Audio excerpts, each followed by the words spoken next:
흉터 치료를 위해 굉장히 먼 지방에서 찾아주신 환자분이라 정말 기억에 남는 케이스인데요. 그 결과 개수가 줄어들고 크기, 깊이가 많이 개선된 것을 확인할 수 있습니다. 안녕하세요. 흉터 지워주는 한의사들의 로다마니원 가산점 김익두 원장입니다. 오늘은 이마와 양볼, 또 미간에 있는 여드름 흉터로 고민이셨던 환자분의 케이스에 대해서 알아보도록 하겠습니다. 이 환자분은 40대 여성분으로 23년 가을에 처음 내원해 주셨습니다. 중학생 때부터 여드름이 생겼고 또 손으로 짜고 뜯어 생긴 흉터를 갖고 계셨습니다. 여드름 흉터 치료를 위해 5에서 6년 전에 프락셀 레이저 치료, 1년 전 도트필 시술 등 여러 시술을 많이 받아보셨지만 크게 효과를 보지 못하시어 인터넷을 다방면으로 검색을 해보시다가 로다마니원의 새살침, 또 코라테라피 치료에 대해 알게 되시고 내원해 주셨습니다. 우선 시술 전 사진을 보도록 하겠습니다. 양볼의 넓어진 모공들과 모공들이 이어진 형태의 선형의 흉터, 또 양쪽 광대뼈 주변에는 사각형 형태의 여드름 흉터들이 비교적 넓고 명확하게 분포하고 있습니다. 환자분께서 가장 신경 쓰시던 부분은 코 부분으로 측면의 콧볼과 콧대가 이어지는 부분의 깊이감과 형태가 명확한 흉터들, 또 정면의 콧대에 있는 모공들이 이어진 형태의 선형의 흉터들을 확인해 볼 수 있습니다.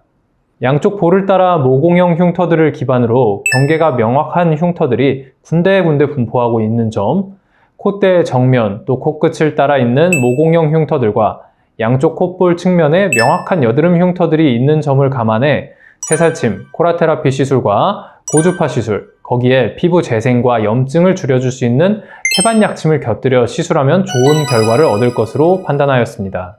환자분께서는 흉터 치료를 이번에는 정말로 끝내고 싶다는 마음이 간절하셔서 양쪽 볼과 코의 흉터와 모공에 대해서 10회 시술을 받기로 하셨습니다. 이제 시술을 4회 진행한 후 5회차 내원 때 찍은 사진입니다. 코라테라피 시술로 인해 시술 부위가 붉게 되어 있고 이전에는 명확히 보이지 않던 흉터들도 시술 후 붉은기로 인해 형태가 다소 명확해 보입니다. 이때쯤 환자분께서 붉은기에 대한 고민이 아주 많으셨고 경과에 대해 중간 확인을 원하셔서 5회차 내원 때 중간 경과 확인을 해드렸습니다. 붉은기는 시술 중이라 아직 남아있지만 흉터의 붉은 색상을 감안하더라도 양볼의 경우 살이 정말 많이 차 올랐고 콧대에 있던 선형에 이어진 형태의 흉터들도 이어진 부분이 메꿔지면서 모공 각각의 모양으로 돌아가는 것을 환자분과 같이 확인하였습니다. 시술 7회차 후 8회차 내원 때 찍은 사진입니다. 7번의 시술을 통해 살이 정말 많이 올라와서 이전보다 시술 부위가 줄어든 것을 붉은기가 있는 부위가 작아진 것을 통해서 확인할 수 있습니다. 양볼 쪽의 모공이 이어진 형태의 흉터들도 고주파 시술과 태반약침 시술을 통해 많이 개선되었고 깊이감 있게 패여있던 경계가 명확하던 흉터들은 80% 이상 개선된 것을 확인할 수 있습니다. 또 콧대의 정면, 코끝에 있던 모공이 이어진 여드름 흉터들은 그 크기가 정말 많이 줄어들었고 측면 콧볼 쪽의 흉터들도 개수가 줄어들고 흉터의 크기, 깊이가 많이 개선된 것을 확인할 수 있습니다. 10회차 시술 이후에 경과 확인을 위해 내원해 주셨을 때 사진입니다.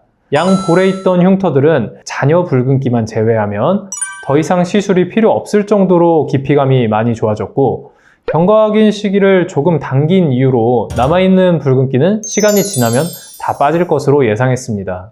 콧대와 콧볼 쪽의 흉터들도 많이 개선되어서 모양이 좋지 않던 선형에 이어진 흉터들이 모공 정도의 크기로 변화하는 것을 확인할 수 있고 경계가 명확하던 흉터들은 많이 채워진 것을 확인할 수 있습니다. 환자분께서는 코에 남아있는 흉터들을 추가 시술로 완전히 개선하길 원하셔서 5회 정도의 추가 시술을 진행하는 것으로 하였습니다.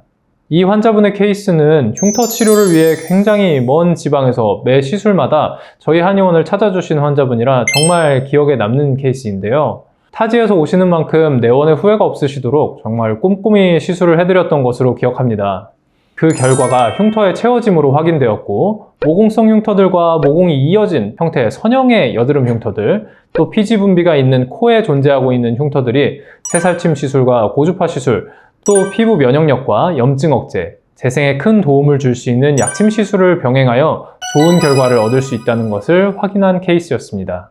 오늘의 케이스 리포트는 여기까지입니다. 다음에는 또 다른 새살침, 코라테라피 케이스로 돌아오도록 하겠습니다.